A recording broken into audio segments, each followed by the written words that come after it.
Recorded Books and One Click Digital present His Right Hand by Mette Ivie Harrison. Narrated by Kirsten Potter. Chapter 1. One Friday night in May, in lieu of our regular couples date, my husband Kurt and I were going to the annual bishopric dinner. Kurt was the bishop of our Mormon ward in Draper, Utah. It was the second year of his 5-year calling, so this was the second annual dinner I'd attended. I wished that I were looking forward to the dinner more, but it was just another one of the tasks of being a bishop's wife. Tasks like playing Mrs. Claus at the annual Christmas dinner, coming up with excuses for Kurt when he was constantly late for family functions, and keeping a vigilant eye out for problems in the ward so I could alert Kurt to them. This dinner was going to be a little awkward, no matter what. Kurt and his counselors would probably hint at all kinds of church matters that the wives didn't and couldn't know about, and we women would be left trying to make small talk. There would be 6 of us coming to dinner. The first counselor, Tom DeRike, who was in charge of the adults and the primary, and his wife, Verity. The second counselor, Carl Ashby, in charge of the young men and young women and the primary, and his wife Emma, and, of course, Kurt, the bishop, and myself. We were going to Texas Roadhouse to celebrate surviving another year of performing the hardest jobs in the Mormon Church, jobs which, I should mention, are completely unpaid, since we Mormons have lay clergy. Kurt, Tom, and Carl served in the bishopric because they had been called to do so, and they performed their duties in addition to working full-time jobs to support their families financially.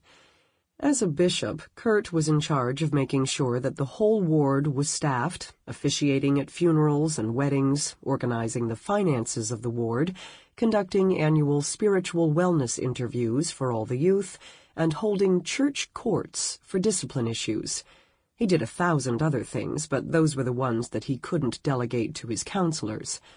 Tom DeRike and Carl Ashby handled a lot of the oversight of meetings, extending callings, girls' and boys' camp visits, dealing with tithing donations and missionary interviews, among other things. Without them, the job of bishop would have overwhelmed Kurt. They were his right hand in more than one way. "Ready?" asked Kurt, poking his head into our bedroom. I was wearing a nice blouse and slacks. "Do you want me to change into a dress?" Kurt was wearing his standard button-down plaid shirt with khakis. He had told the other members of the bishopric that tonight was to be business casual, but the problem was they didn't always listen. "No, you're fine," he said. I slid into the passenger seat of Kurt's truck, and he drove down the mountain, past the temple, and onto the freeway. I thought about the strange juxtaposition of the state prison on the western side of Draper, across the freeway, and the temple on the mountain by our neighborhood. The temple is the symbol for eternity for Mormons. It is where we are sealed forever as couples and as families. I was sealed to Kurt and our children there. Kurt and I were unexpectedly early, and as he paced and sent text messages to the counselors, who were probably driving and shouldn't be reading them, I observed the families waiting to be seated, husbands and wives with small children who would have been happier at home with macaroni and cheese. But it was so difficult to find babysitters these days, and this might be their only night out. The parents were tense with each other, and their body language showed anger rather than love and caring. Being in an eternal family was supposed to bring more joy to everyday chores, but sometimes it just added more stress. The DeRikes arrived next, and Kurt and I stood to greet them. Verity and I gave each other hugs. The men shook hands. I thought how beautiful Verity was, at nearly 70.